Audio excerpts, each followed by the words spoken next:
ఓం నమో వెంకటేశాయ. So చాలా రోజుల తర్వాత కాంట్రవర్సీ గురించి మాట్లాడుకుందాం. సో తెలుగు రాష్ట్రాలంటేనే controversy, Telugu social media, Telugu media అంటేనే కాంట్రవర్సీ. సో గత 2-3 రోజుల నుండి సోషల్ మీడియాలో కానీ లేదా కొన్ని మెయిన్ స్ట్రీమ్ ఛానల్లో కానీ నేను చూస్తున్నటువంటి విషయం ఏమిటంటే, బిగ్ బాస్ తెలుగును బ్యాన్ చేయాలి. అక్కడ ఎక్కడనో ఎవరో కంప్లైంట్ ఇచ్చినారంట. సో ఓకే, అది వాళ్ళ వ్యక్తిగతమైన అభిప్రాయం, ప్రాబ్లం ఏం లేదు, బ్యాన్ చేయాలి.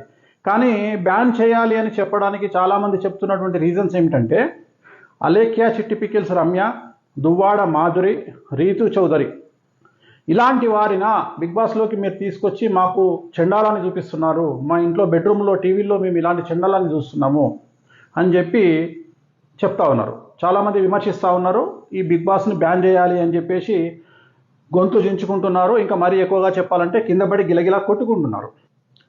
అసలు అలేఖ్య చిట్టి పికిల్ అనేటువంటి పేరు 2 తెలుగు రాష్ట్రాలలో ఎవరికన్నా తెలుసా? తెలీదు. ఎలా తెలిసింది? ఒక కస్టమర్కు, ఒక అమ్ముకునేవాడికి, పచ్చళ్ళు అమ్ముకునేవాడికి మధ్యన వ్యక్తిగతమైనటువంటి ఒక అంశాన్ని తీసుకొచ్చి మొత్తం మీడియాలో పెంట చేసి అలేఖ్య చిట్టి పికిల్స్ అంటే జనాలకు తెలియజేసింది ఎవరు?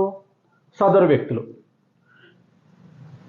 ఒక దువ్వాడ మాధురి, దువ్వాడ శ్రీనివాస్ అనేటువంటి వ్యక్తిగతమైనటువంటి వాళ్ళ వ్యక్తిగతమైన కుటుంబాలకు సంబంధించిన 2 కుటుంబాల జీవితాలు వాళ్లకు నచ్చక వాళ్ళు విడిపోయి వాళ్ళు వేరేగా సంసారం చేసుకుంటుంటే దాన్ని తీసుకొచ్చి అది రంగు బొంకు అంటూ టీవీలలో చూయించి టైంపాస్ 2-3 నెలలు టైంపాస్ చేసింది ఎవరు? సదరు వ్యక్తులు. రీతు చౌదరిని తీసుకొచ్చి కొన్ని 100 కోట్ల రూపాయలు ఉన్నాయని చెప్పి పెంట చేసి తీసుకొచ్చి పెట్టుకుంది ఎవరు? సదరు వ్యక్తులు.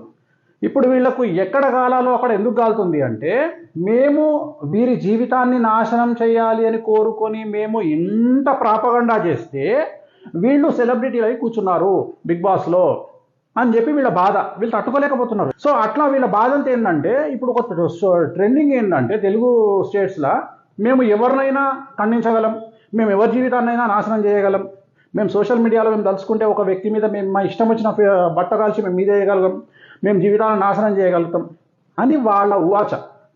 కానీ అది రివర్స్ అయ్యి బౌన్స్ బ్యాక్ ఏమవుతుంది? వీళ్ళు ఎవరి గురించి అయితే చెబుతున్నారో వాళ్ళందరూ సెలబ్రిటీలు అవుతున్నారు. మీరు అబ్జర్వ్ చేయండి, గత 2 సంవత్సరాల నుండి తెలుగు మీడియా పోకడ, తెలుగు సోషల్ మీడియా పోకడ ఒక విచిత్రమైనటువంటి రూపుకు దారితీసింది.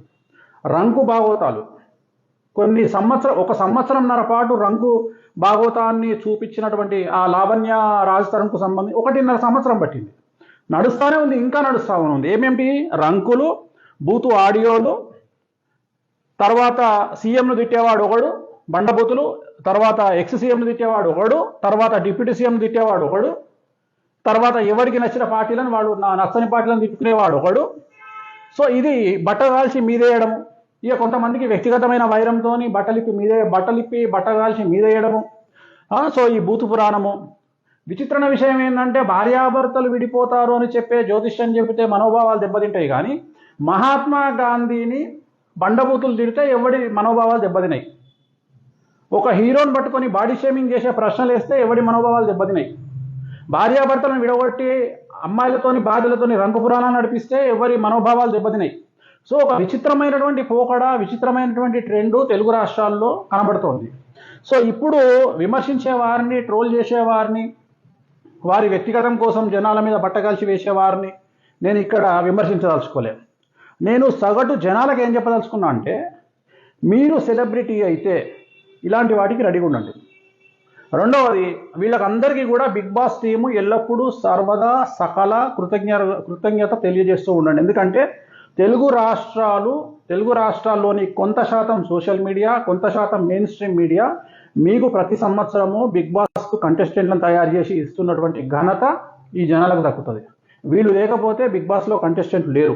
ఇవాళ బిగ్ బాస్లో ఉన్నటువంటి 5 కంటెస్టెంట్లు ఇంచుమించుగా 3 కాంట్రవర్సీ, 2 డ్రగ్ కేసుల్లో అరెస్ట్ అయిన వాళ్ళు. సో నేను చెప్పదలుచుకున్న పాయింట్ ఏంటంటే, మన సగం బాపతు తెలుగు మీడియా, సగం బాపతు సోషల్ మీడియా బిగ్ బాస్కు కంటెస్టెంట్లను ఇస్తుంది కాబట్టి మీరు ఖచ్చితంగా వీళ్ళకు రుణపడి ఉండాలి. సో రేపొద్దున మీరు కూడా వీళ్ళ ప్లేసుల్లో ఉండి మిమ్మల్ని కూడా వీళ్ళు టార్గెట్ చేయవచ్చు.